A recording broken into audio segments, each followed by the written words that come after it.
Please, please ভিডিওটাকে skip করো না। কারণ তোমাদের সাপোর্ট এখন আমার ভীষণ পরিমাণে দরকার। তোমরা যারা আমার ভিডিও রিসেন্টলি দেখেছো তারা জানো যে আমি কিছু প্রবলেমের জন্য বাড়ি থেকে বেরোতে বাধ্য হয়েছি। মাঝে তোমাদের সাথে একটা লাইভে সেটা শেয়ারও করেছি যে কেন বাড়ি থেকে চলে যেতে হচ্ছে। আর এটা সেই দিন যেদিন বড়মশাই তার তিলে তিলে গড়ে তোলা ব্যবসাটাকে হারিয়ে ফেলেছিল। দিনটা যে আমাদের পক্ষে কতটা ভয়ানক সেটা বলে বোঝানোর মতো না। আর তোমাদের কাছে শেয়ার করেছি আমি বাড়িতে থাকতাম না লাস্ট কিছুদিন ধরে। তাই বড়মশার কাছ থেকে আসার সময় রাত 12:30টার সময় আমাকে আমার বাড়ির থেকে নিয়ে আসতো। এরম ভাবে প্রায় প্রতিদিনই চলছিল। তারপরে ওদের শান্তি হয়নি। অনেক সমস্যার জন্য আমরা ডিসিশন নিলাম বাড়ি থেকে আমাদের চলে যেতেই হবে। ফলে মানসিকভাবে আমরা তিলে তিলে শেষ হয়ে যাচ্ছিলাম। এর মাঝখানে দিনগুলো কিভাবে যে ওরা মানসিকভাবে অত্যাচার করেছে আমাদের উপরে সেটা একসময় তোমাদের সাথে শেয়ার করব। ফাইনালি সেই দিনটাও চলে আসলো যেদিন আমাদের বাড়ির থেকে বেরিয়ে যেতে হচ্ছে।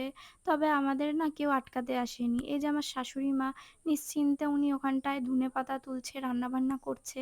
ওনার ছেলে বাড়ি থেকে বেরিয়ে যাচ্ছে। ওনার কোনো আক্ষেপ নেই। ওনার মুখটা দেখলে তোমরা বুঝতে পারবে। এর জন্য আমি ভিডিওটা ভাবলাম তোমাদের সাথে শেয়ার করি। সামনেই বড়মশাই দাঁড়িয়ে ছিল, দেখতেই পারছো গাড়ির ওপরে। তাও কিছু কখনোই বলেনি ওরা। সবথেকে বড় বিষয় আমরা কখনো না যে ওদের সাথে গিয়ে ঝগড়া করেছি বা উঁচু গলায় কোনো রকম একটা বাজে মন্তব্য করেছি তাও না। জানি না এত তিক্ততা কেন আসলো। হয়তো দেখার জন্য অন্য কেউ রয়েছে, ছেলের প্রয়োজন নেই। তাই কোনো ব্যাপার না, বাড়ি থেকে চলে গেল। আর এদিকে যে কটা পেরেছি আমি গাছ এনেছি। কারণ ভালোবাসার জিনিস অনেক শখ করে নিজের ইনকামের টাকা দিয়ে কিনেছিলাম আমি। অনেক ভালোবাসা মায়া জড়িয়ে রয়েছে গাছগুলোর সাথে। তাই যে কটা পেরেছি নিয়ে এসেছি। আর এরপর তো যেখানে এসেছি তোমাদেরকে তো আগে আপডেট দিয়েছি। 2 দিন লেগেছে এইটুখানি গোছাতে। তোমাদের কাছে আমার এইটুখানি চাওয়া, প্লিজ আমার পাশে থেকো, লাইক, সাবস্ক্রাইব, ফলো করে রেখো চ্যানেলটাকে।